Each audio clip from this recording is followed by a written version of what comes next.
fam, this is something, violence is not coming from BLM or Antifa. Now, I will definitely say I don't think it's coming from BLM, but I'm not sold on the Antifa thing. But go ahead, fam. You talk to me about this.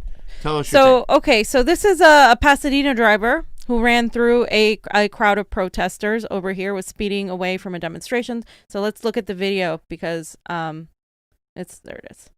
That says it a lot better.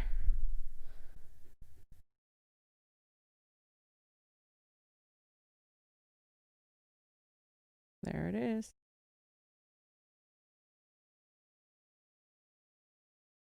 No, a crowd of protesters. If you can see, in the beginning, they were all together, and then the driver runs through it. Then the white vigilante group forms in Philadelphia with police approval. This is what is happening. So what I'm seeing, more reports, what we've been reporting, is that the people who are doing some of the looting, the people who are engaging in a lot of violence, have nothing to do with the protests. And this is just another example. This is a white vigilante group marching through Philadelphia, I believe.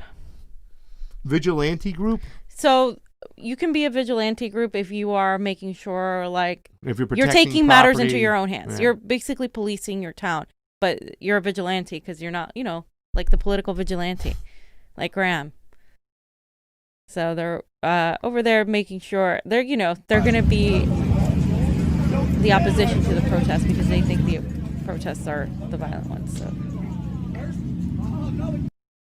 this is dangerous because it can incite a sort of, kind of civil war, civil unrest, right. Etc. And they were all white. Yeah. And with the blessing of the Philly police is what the tweet said. Yes, that's according to the tweet. Okay. And this next one right here, let me pull it up because it's the white nationalist group. It keeps making me, let me try. Okay, so white nationalist group was posting as Antifa called for violence on Twitter. So a couple days ago, people were saying that Antifa was calling for violence, but it was actually a white nationalist group that was posing as them on Twitter. And there was other misinformation and misleading claims spread across Twitter this Sunday night and into Monday. And this was related via the protests. And this was a Twitter account claiming to be an Antifa organization. The spokesperson said the account violated the company's platform manipulation and spam policy, specifically the creation of fake accounts. Twitter suspended the account after a tweet that incited violence. As protests were taking place in across multiple states on Sunday, the newly created account called Antifa_US tweeted, "Tonight's the night, comrades," with a brown raised fist emoji. And tonight we say F the city and we move into the residential areas, the white hoods, and we take what's ours. This isn't the first time Twitter has taken action against fake accounts engaged in hateful conduct linked to identity Evropa, according to the spokesperson. The Antifa movement, a network of loosely organized radical groups who use direct action to fight the far right and fascism, has been targeted by President Donald Trump as a force behind some of the violence and property destruction seen at some protests, though little evidence has been provided for such claims. So, I want to say something a bit against this because I have not seen evidence of Antifa being violent. Mm-hmm. Like ever. And they have never, I remember when Heather Heyer was killed in that protest where, the driver ran through people and she was one of the people that ran down. And I remember when she was murdered, they were blaming Antifa. That was the whole thing that, Antifa did this, Antifa did that. And they couldn't produce any evidence. But instead we saw who murdered her? A white nationalist. So I do want to say I don't believe Antifa is as guilty as people are trying to make it. I think it's dangerous that Donald Trump is calling them pretty much a terrorist organization, because then any one of us who are anti-fascist, because I'm against fascism, obviously. I support the First Amendment, and that's one of the things that is happening right now, is that the people who are pro-fascism or don't criticize it are supportive of it. Essentially, Antifa doesn't have, they're like anonymous in a way. They don't have a central sort of government type. They're more anarchist minded, so they believe in loose things. There's no like Antifa sort of thing, and so I think it's dangerous that we promote them as being terrorists, because then any one of us could be terrorists. Well, let me say this before you read Donald Trump's thing. This is where I'm not 100% in agreement with you. I've never been a fan of Antifa. However, I will say this much as well. And can I ask why? Because in the past, some of the methods they use, and I'm not going to go start digging out stuff from years ago. I've seen it. You know what I'm saying? Once again, since it's not an organization, they'll have rogue actors in the form of Antifa thinking they can justify the things they are doing. That is why I don't like the whole mentality behind Antifa. But I will say this much right now when it comes to this particular, what we've witnessed. I have not witnessed a clear, solely attack by any Antifa member in which they are trying to frame certain rogue actors as Antifa without proper evidence. So I will stand with you right there that I don't think I've seen a lot of Antifa. I haven't seen a lot of Antifa attacks and really that I can put on them solely. But that doesn't mean that I am for the Antifa group. Their mentality, once again, not being an organization, leaves loosely to too much on how it's okay for you to fight back in certain ways. And that's why I've never been crazy about Antifa. Well, but then the other side is when you become a very central organization, then it also puts the power in one person, and then it's everything becomes, so it's kind of like a tough line to walk. It's tough. So they released a statement because they were sick of being blamed, obviously, for all these things, and they said this is directly from them. And since they don't have a central website or anything, they posted this on their Facebook, and then they posted, a lot of people started sharing it. So they said, to all media, this is a public statement from Antifa in response to the threats issued by the United States President Donald J. Trump. Dear Mr. Trump, let us be perfectly clear. Antifa is an organization. There's no membership, no meetings, no dues, no rules, no leaders, no structure. It is literally an idea and nothing more. Even the claim of this author to represent Antifa is one made unilaterally for the purpose of this communication and nothing more. There is no governing body, no trademark owner to dispute the author's right to represent Antifa. Antifa is neologism constructed from the contraction of the phrase anti-fascist. The truth is there's no such thing as being anti-fascist. Either you are a decent human being with a conscience or you are a fascist. The ostensible president of the United States has today openly declared that he is a fascist and that he intends to turn the military power of the United States into a fascist tool. Now, there is no question, and we can stop pretending that this man represents anything but the worst in humanity, which his supporters embody, and that is the only effect his words will have. It will likely be no problem from LEO to identify the author of this document, who also has maintained the Antifa page on Facebook since founding it in 2017. The author of this document is unconcerned with that inevitability because neither the author nor this document has been involved in a crime of any sort of way. But since both the president and the media insist on acting as though Antifa is this big, scary organization, the author supposes it's time for Antifa to make a statement. Thus, Antifa supports and defends the right of all people to live free from oppressive abuse of power, whether that power is unjustly derived from wealth, status, or an employer, or a political popularity.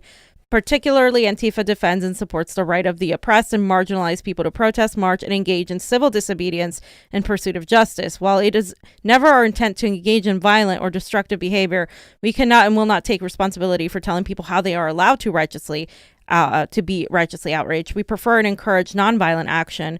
We also understand that some people just aren't feeling that nice anymore. Their feelings are entirely justified, and it is neither our role nor our privilege to tell them otherwise. Mass civil disobedience is what happens when people say they're hurting and whoever's hurting them refuses to stop. Stop hurting them, fix your broken systems, get real and meaningful psychological evaluations and background stringent tests to carry pepper spray that any police department in the U.S. or the U.S. military have in place.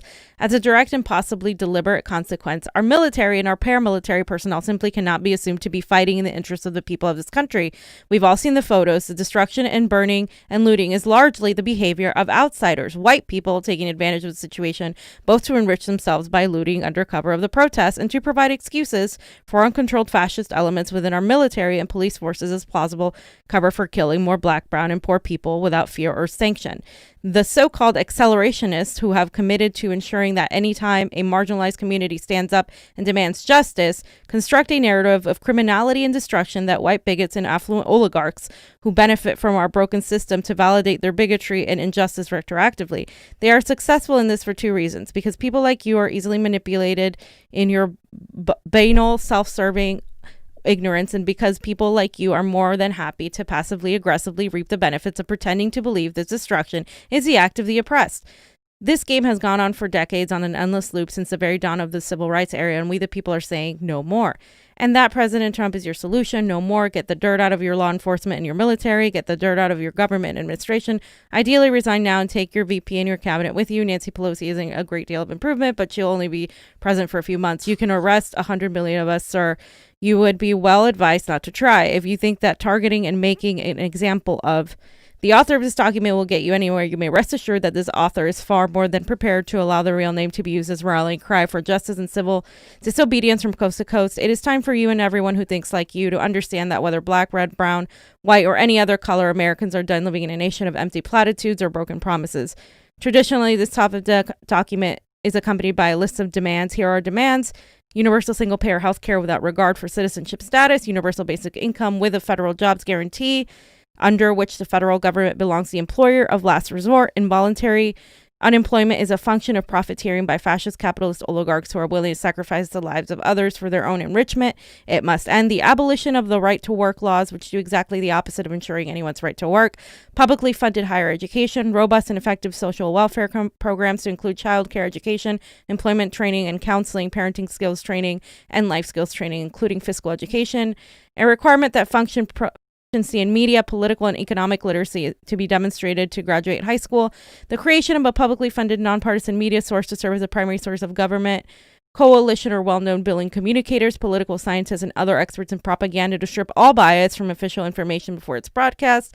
Federal charges of treason filed against anyone willfully and knowingly attempting to minimize public perception of the impact and risks of the coronavirus. Reform of whistleblower laws to ensure they have teeth, and particularly to ensure that a whistleblower acting in good faith is not identified to the public ever. In the end, Mr. President, the simple reality is that Antifa isn't a thing. You can't find it. You can't end it. You can't arrest it. And you can't silence it, nor in any decent nation would the attempt ever even be made. Antifa means anti-fascism. The only position that opposes is fascism. In the end, there's no organization that you can declare terrorists. You, sir, and yours are the terrorists, and your victims are done putting up with it. America is not, in spite of having openly admitted fascists as president, a fascist nation. We've had wars about this. The fascists are 0-2. Please, Mr. President, let's not try to make this 0-3, because it will never, ever be 1-2, and none of us wants to see the death toll from your attempt to make it so. Currently, media and other actors wishing to contact the author may do so through the page. Should Mr. Zuckerberg, who has displayed plenty of authoritarian fascist tendencies himself, decide not to host that page any longer, this document will be updated. So, that was their statement. It was a long statement, obviously, but it wasn't their statement. It was a statement from an author. Organization. Exactly. But that's in right there. It's like, but it's like just like Anonymous. It's so hard to pinpoint what's true and what isn't from these organizations, because in an effort to be very not centralized, so they can't be found. It's also like definitely hard to pinpoint what they say. I mean, I agree with a lot of what they say. I also think, like, you know, it would have been nice to hear like more about the whole system of oppression. Obviously, Trump is a symptom of the problem. I think they know that. But I mean, obviously, this was directed at Trump more because Trump is the one that called them a terrorist organization. So whatever the case may be, I tend to agree with a lot of what they say. I thought their list of demands was decent. I would have added a couple more things in there, but I thought it was pretty decent. Now, Dr. Cornel West. Yes, this is the Antifa shining moment, I think. Thanked Antifa. Yes. I remember this, too, watching this live. This was at the Charlottesville protest, whatnot, and they were pretty much, the cops just abandoned them, and it was only Antifa there to save them. You had a number of the courageous students of all colors at the University of Virginia who were protesting against the neo-fascists themselves. The neo-fascists had their own ammunition, and this is very important to keep in mind, because the police, for the most part, pulled back. The next day, for example, the 20 of us who were standing, many of them clergy, we would have been crushed like cockroaches if it were not for the anarchists and the anti-fascists who approached over 350 anti-fascists. We just had 20, and we singing "This Little Light of Mine." You know what I mean? So that Antifa meaning anti-fascists. The anti-fascists, and the crucial role of the anarchists, because they saved our lives. Actually, we would have been completely crushed, and I'll never forget that. Meaning what? Meaning that you had the police holding back on the one hand, so we couldn't even get arrested. We were there to get arrested. We couldn't get arrested because the police had pulled back, and just allowing fellow citizens to go at each other. You see. And with all of the consequences that would follow therefrom. So in that sense, you know, I think what we're really seeing, though, Sister Amy, is The American empire in decay with the rule of big money, with massive militarism, facilitated by the scapegoating of the most vulnerable of immigrants, Muslims, Jews, Arabs, gay, lesbians, trans, and bisexuals, and black folk. The white supremacy was so intense. I'd never seen that kind of hatred in my life. We stood there, and 9 units went by and looking right in our eyes, and they cussing me out and so forth and so on. And they lucky I didn't lose my Holy Ghost, to tell you the truth, because I wanted to start swinging myself. I'm a Christian, but not a pacifist, you know. But I held back. But that kind of hatred, but that is just the theater. It's big money, it's big military, and the way in which this capitalist civilization is leading us toward unbelievable darkness and bleakness. And the beautiful thing is to fight back. It was a beautiful thing to see all the people coming back, but they had more fascists than anarchists. This is why I love Dr. Cornel West, because even though he's talking about what happened, he brings it back to the big point, which is this is capitalist oligarchy, this is a system, this is a military-industrial complex. I mean, he's talking about how this leads to the theater that he mentioned, which is these people. And my experience, every time I've been to a protest that has been against, when it was pro-immigration, when it was like against white nationalism, I have seen the police be extremely protective of those people and not be protective of the protesters. And now I'm seeing the police be the opposite. And so obviously, to me, my experience is a lot less positive about the police than a person who has never experienced that. And I'm telling you, going to a protest and seeing how the police have been treating the protesters and have been treating the media really completely changes. It makes this deeper than just seeing it on TV. Yep. And you know, and just it just really, to me, it juxtaposed exactly how I saw the treatment of us versus how I saw the treatment of people, the Ku Klux Klan members when I went to protest for immigration. In hoods, and how the police were protecting them, and they said, well, they have permits. Yeah, we had permits this time too. People had permits. It doesn't matter. It's an excuse. Let's show this last video, and I want to give my opinion about Antifa really quick, whatnot. After we take a look at this, there's that one last video. Okay, so this is the DC. Which one are we here? The DC police officer was imitating Antifa to protests. Yeah. Nope. Let's see.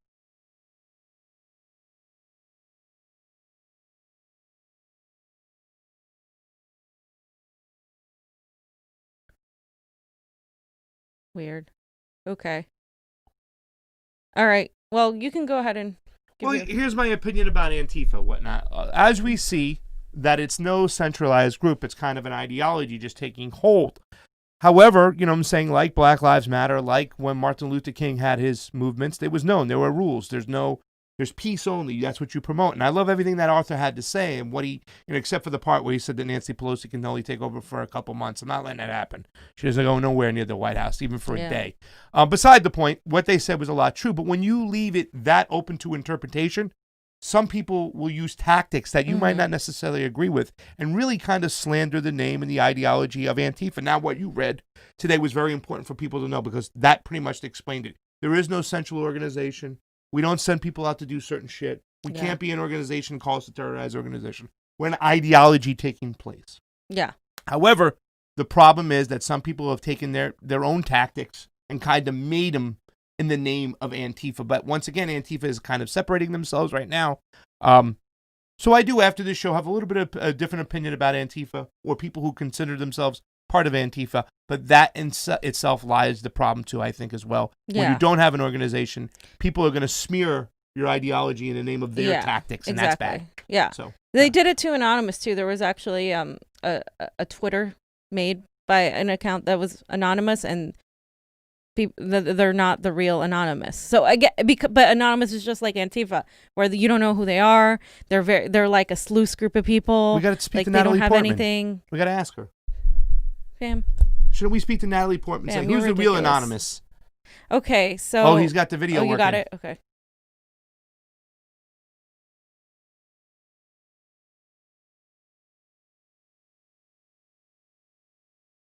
There was, but. Okay, well, whatever. We'll move on from that one. But they were sending basically police officers dressed like Antifa people. This is, again, just we've seen it time and time again. We've seen imposters, like not part of the movement, not part of protesters, cause a lot of damage, cause a lot of ruckus. Therefore, they can justify hitting the protesters with rubber bullets. They can justify spending all that money. Remember right now, once the police department spends all this money and everything they use, all their equipment, they got to get reloaded for more money. In fact, in Garcetti's house, they were using the people's budget to kind of go after him, showing that they give all this money to the Los Angeles Police Department and nothing for education, for social programs, for homeless people, whatnot. They cut that and they increased the police. Exactly. Yep. So that is, once again, how do you justify getting more money, and how do you justify your actions? Kind of impersonate the people that you want the mainstream media to put out as the enemy. And that's Antifa. That's all these other groups. And like I said, in this particular situation, I haven't seen a lot of evidence of Antifa doing anything, or anybody in the name of Antifa. We might have thought that, and that's what the mainstream media can portray, because it's a white guy with a black mask and half the time I'm thinking it is the cops. Yeah, exactly.